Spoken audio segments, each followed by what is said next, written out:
back. This is the platform of SP Smart Hybrid Competitive Schooling System.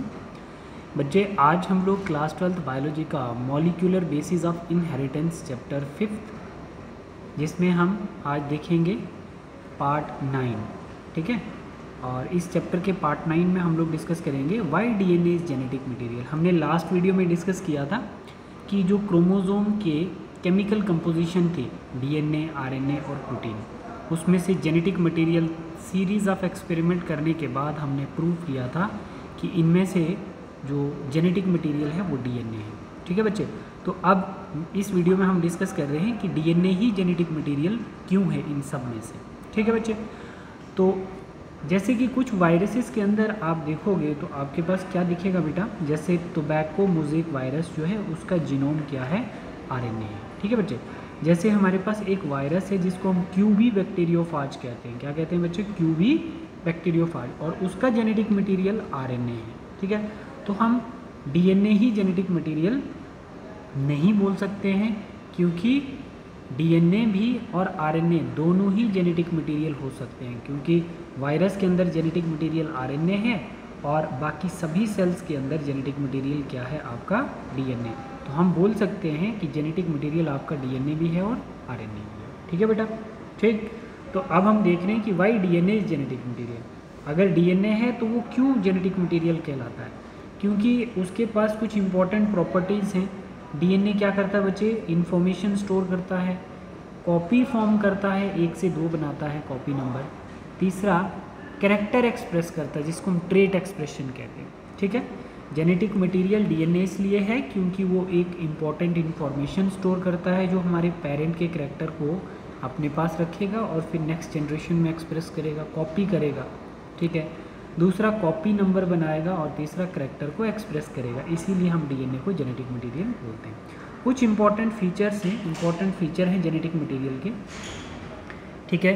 जो DNA है कुछ उसके important features हैं। देखो जैसे हम लोग देख रहे हैं कि एबल टू मेक रेप्लिका, क्या कर पाएगा बच्चे, ये मतलब फॉर्म कॉपी नंबर। रेप्लिका क्या होता है, कॉपी नंबर बनाएगा। दूसरा structurally stable and chemically stable. DNA क्या है बच्चे, ये स्ट्रक्चरली भी स्टेबल है और केमिकली भी स्टेबल है। ये वाटर से या किसी और मॉलिक्यूल से एकदम से रिएक्ट नहीं करता है, इसीलिए हमने इसको जेनेटिक मटेरियल बनाया। स्लो म्यूटेशन शो करता है, जैसे एवोल्यूशन होगी बहुत स्लो होती है, तो ये हमारे डीएनए के अंदर चेंजेस होती हैं। Able to express in Mendelian pattern, अगर किसी कैरेक्टर को एक्सप्रेस करेगा तो ये मेंडेलियन पैटर्न की तरह एक्सप्रेस करेगा। तो बोला जाता है बच्चे, यहाँ पे आप लोग देखिए, ये 4 कैरेक्टर को हम डिटेल में जब डिस्कस करते हैं तो पहला, both DNA and RNA can be replicated. Reason, दोनों के पास कंप्लीमेंट्री बेस पेयरिंग होती है।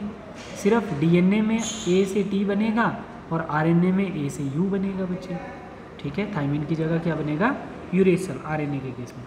बोला जा रहा है कि डीएनए स्ट्रक्चरली स्टेबल होता है, कैसे, डबल स्ट्रैंडेड होता है, मोर स्टेबल होता है बिकॉज हाइड्रोजन बॉन्ड होते हैं इसमें, इसके स्ट्रैंड में ए के साथ टी डबल बॉन्ड होगा।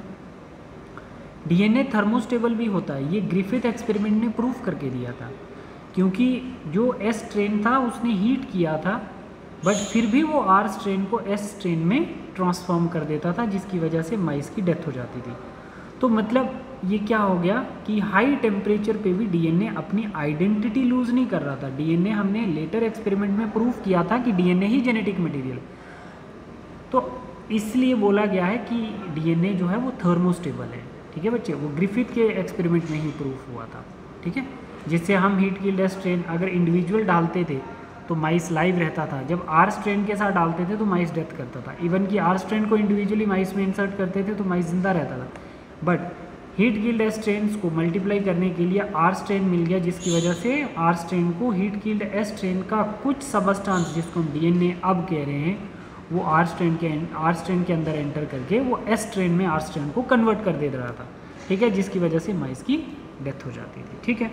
तीसरा आरएनए जो था बच्चे, आरएनए जो था ये सिंगल स्ट्रैंडेड है, लेस स्टेबल है बच्चे, इसके अंदर हाइड्रोजन बॉन्ड एब्सेंट होते हैं, राइट। और प्रोटीन जो है हाईली अनस्टेबल होता है, क्योंकि टेम्परेचर और पीएच पे प्रोटीन जो होता है ये क्या हो जाता है बच्चे, चेंज के इन पीएच टेम्परेचर है ना, कौन, प्रोटीन, ठीक है।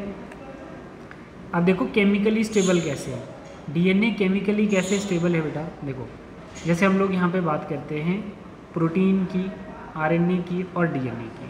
ठीक है बच्चे, तो आरएनए जो होता है बच्चे उसके 2' OH पे एक लिबाइल डिग्रेडेशंस होती है और यूरेसल एक रिएक्टिव बेस होता है आरएनए के पास जो उसकी प्रॉपर्टी को चेंज कर देता है और ये लेस केमिकल स्टेबल होता है ड्यू टू यूरेसल। आरएनए एक्ट करता है एंजाइम की तरह, जैसे राइबोसोमल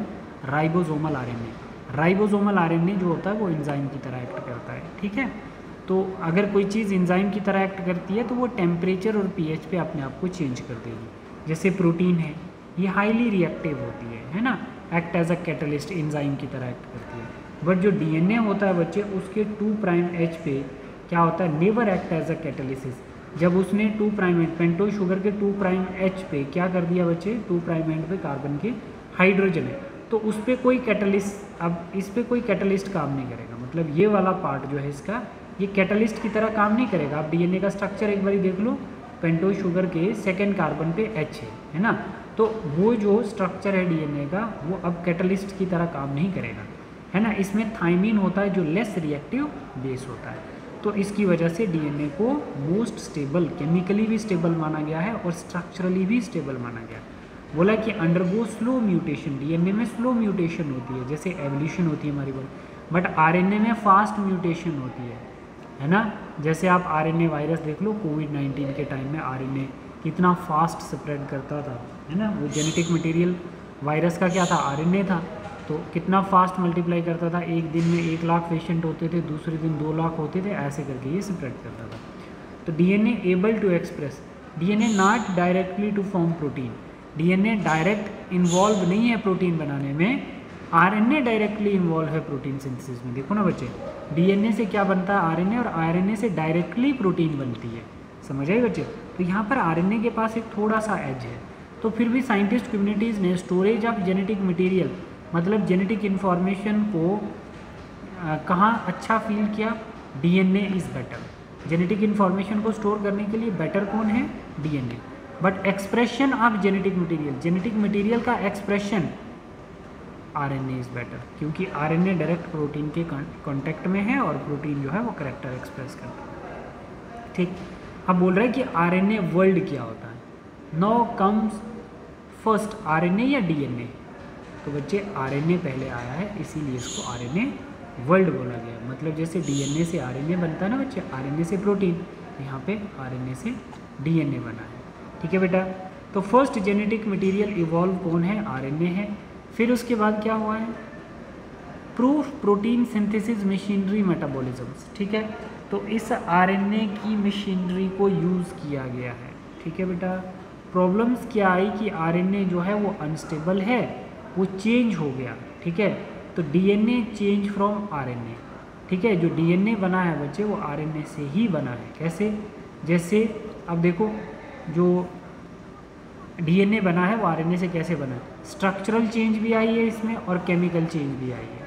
ठीक है, तो हम बोल सकते हैं कि आरएनए पहले सिंगल स्ट्रैंड था तो डबल स्ट्रैंडेड बन गया डीएनए, डीएनए डबल स्ट्रैंडेड है, तो ये स्ट्रक्चरल चेंज है डीएनए की आरएनए के रिस्पेक्ट में।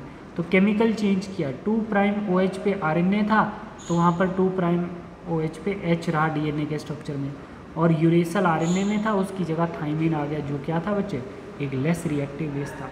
तो ये चेंजेस आई हैं आरएनए से डीएनए में, और DNA most stable genetic material माना जाता है। ठीक है, अब हम देखते हैं बच्चे, जेके बोर्ड के अकॉर्डिंग ये इंपॉर्टेंट है डीएनए रेप्लिकेशन। डीएनए रेप्लिकेशन का मतलब होता है डीएनए की कॉपी बनाना। ठीक है, और ये कब बनता है, जब सेल डिवाइड होता है, राइट। और क्या डीएनए रेप्लिकेशन प्रोकैरियोटिक सेल में होती है, यस, प्रोकैरियोटिक सेल के साइटोप्लाज्म में होती है, लाइक बैक्टीरिया में, बट बाइनरी फिशन से पहले होती है डीएनए रेप्लिकेशन। ठीक है बेटा, और यूकैरियोटिक सेल में, यस, यूकैरियोटिक सेल में भी डीएनए रेप्लिकेशन होती है, मतलब कॉपी ऑफ डीएनए बनते हैं, बट यूकैरियोटिक सेल्स के अंदर न्यूक्लियस में होती है। और कहाँ, सेल ऑर्गेनेलीज में, मतलब माइटोकॉन्ड्रिया में। और ठीक है बेटा, देखो जैसे यूकैरियोटिक के अंदर डीएनए रेप्लिकेशन न्यूक्लियस में होगी, और कुछ और भी सेल ऑर्गेनेलीज में, लाइक माइटोकॉन्ड्रिया के मैट्रिक्स में भी डीएनए रेप्लिकेशन होती है, और क्लोरोप्लास्ट के स्ट्रोमा में भी, जहाँ पे डार्क रिएक्शन चलती है, वहाँ पे भी डीएनए रेप्लिकेशन होती है। ठीक है बेटा, इसीलिए माइटोकॉन्ड्रिया और क्लोरोप्लास्ट को सेमी ऑटोनोमस सेल ऑर्गेनेलीज बोला जाता है, क्योंकि इनके पास अपना क्या होता है, अपना राइबोसोम और अपना जेनेटिक मटेरियल होता है, ठीक है। न्यूक्लियस में तो होता ही होता है, बट इनके पास अपना जेनेटिक मटेरियल भी होता है माइटोकॉन्ड्रिया और क्लोरोप्लास्ट के पास, ठीक है। इसलिए इनको सेमी ऑटोनोमस सेल ऑर्गेनेलिज बोला जाता है। अब आप बोलोगे कि सेल मतलब जो सेल के अंदर न्यूक्लियस है, और न्यूक्लियस में अगर डीएनए रेप्लिकेशन हो रही है तो सेल साइकिल के किस फेज में हो रही है? ये नीट का क्वेश्चन था बच्चे 2022 का। S phase of cell cycle में डीएनए रेप्लिकेशन होती है, ठीक है बेटा, ठीक। अब हम कुछ इंपॉर्टेंट पॉइंट देखते हैं डीएनए रेप्लिकेशन के। इंपॉर्टेंट पॉइंट क्या है डीएनए रेप्लिकेशन का? बेसिस क्या है? 5 बार तो बोल दिए हैं कि कंप्लीमेंट्री बेस पेयरिंग होती है बच्चे, है ना। अगर हमारे पास एक स्ट्रैंड है, मतलब ATGC वाला एक स्ट्रैंड मेरे पास है, तो उसको प्रिडिक्ट करके दूसरा स्ट्रैंड बन जाएगा, उसको कंप्लीमेंट्री बेस पेयरिंग कहेंगे। मानो ये मेरे पास एक स्ट्रैंड है, इसको मैं पेरेंटल स्ट्रैंड कह रहा हूँ बेटा, ठीक है। कंप्लीमेंट्री बेस पेयरिंग जो है वो किसने दी है? वाटसन एंड क्रिक के मॉडल ने। कब? वाटसन एंड क्रिक एक साइंटिस्ट थे, उनका मॉडल था कंप्लीमेंट्री बेस पेयरिंग पे। कब दिया था? 1953 में, है ना। मानो ये एक डबल स्ट्रैंडेड डीएनए है। अब देखते हैं इसकी कॉपी कैसे बनती है। तो इसके इस स्ट्रैंड को सबसे पहले हम सेपरेट करेंगे। ये रेड वाला एक इधर चले जाएगा, एक इधर चले जाएगा, तो हमने एक इधर ले लिया, एक इधर ले लिया, ठीक है। ये हमारा टेम्पलेट स्ट्रैंड हो गया। मतलब डीएनए का वो स्ट्रैंड जिससे न्यूली सिंथेसाइज स्ट्रैंड बनना है, उस स्ट्रैंड को हम टेम्पलेट स्ट्रैंड कहते हैं। क्या बोलते हैं बच्चे? टेम्पलेट स्ट्रैंड बोले। तो अब हमारे पास टेम्पलेट स्ट्रैंड पे इन्फॉर्मेशन ATGC की है, तो इसके अपोजिट में TACC है, ठीक है ना बच्चे। मान के चलो TAC, इधर क्या है? ये C था, तो इधर ये G हो सकता है, ठीक है बच्चे। तो अब इससे न्यूली सिंथेसाइज A का T बनेगा, T का A, G का C, C का G, ठीक है। तो यहाँ पर A का T, A का T, यहाँ पे क्या बनेगा? T का A का T, C का G और C का G, ठीक है। तो ये अब हमारे पास डबल स्टैंडर्ड 2 डीएनए की कॉपीज बन गई, ठीक है बेटा, ठीक है। तो पहले एक डबल स्टैंडर्ड डीएनए था, अब डबल स्टैंडर्ड 2 डीएनए बन गए, ठीक है। तो अब यहाँ पे मैं आपको एक चीज़ बता रहा था कि आपको बताना है बेटा कि मेरे पास रेड कलर का ओल्ड स्ट्रैंड है जिसकी पोलरिटी 5:3 है, और जो न्यूली सिंथेसाइज स्ट्रैंड बना है उसकी पोलरिटी क्या होगी? बताओ। 5 के अपोजिट में 3 और 3 के अपोजिट में 5। तो अब न्यूली सिंथेसाइज स्ट्रैंड की पोलरिटी 3:5 है, ठीक है बच्चे। और यहाँ 5 है और यहाँ पे 3 है, ठीक है। तो हम यहाँ पे देख रहे हैं कि एक ओल्ड स्ट्रैंड है जिसके ओल्ड स्ट्रैंड की इंफॉर्मेशन के अकॉर्डिंगली न्यू स्ट्रैंड बन रहा है, तो उसको हम कंप्लीमेंट्री बेस पेयरिंग कह रहे हैं। तो कंप्लीमेंट्री बेस पेयरिंग को हम आगे जाके जब डीएनए रेप्लिकेशन हमने देखा कि एक न्यू स्ट्रैंड बन रहा है, एक पुराना स्ट्रैंड बन रहा है, तो उस पुराने की इन्फॉर्मेशन से न्यू स्ट्रैंड बन रहा है, तो उसी डीएनए रेप्लिकेशन को हम सेमी कंजर्वेटिव डीएनए रेप्लिकेशन बोलते हैं। सेमी कंजर्वेटिव का मतलब आधा पार्ट उसका टेम्पलेट का होगा, मतलब पेरेंटल होगा, और उसकी इन्फॉर्मेशन के अकॉर्डिंगली हमारा न्यूली सिंथेसाइज स्ट्रैंड बनेगा। इसका मतलब क्या होता है सर? मानो ये A है, ये मेरा पुराना स्ट्रैंड है। अब ये रेड कलर का जो न्यूली स्ट्रैंड बना है, तो यहाँ पे T नेचुरली बन जाएगा, A के अपोजिट में T। समझ आ गई बात? तो हम बोल रहे हैं कि सेमी कंजर्वेटिव डीएनए रेप्लिकेशन वो होता है जिसमें हाफ डीएनए कंजर्व करके रखा जाता है एक न्यूली सिंथेसाइज स्ट्रैंड को बनाने के लिए, ठीक है बेटा। तो अब इसको हम लोग नेक्स्ट क्लास में देखेंगे। सेमी कंजर्वेटिव डीएनए रेप्लिकेशन का प्रूफ जो दिया है, कुछ 2 साइंटिस्ट थे, मिसेल्सन एंड स्टाल, है ना, इन्होंने सेमी कंजर्वेटिव डीएनए रेप्लिकेशन का एक्सपेरिमेंटल प्रूफ दिया है, ठीक है। तो वो हम लोग नेक्स्ट क्लास में डिस्कस करेंगे, ठीक है बच्चे। Thank you.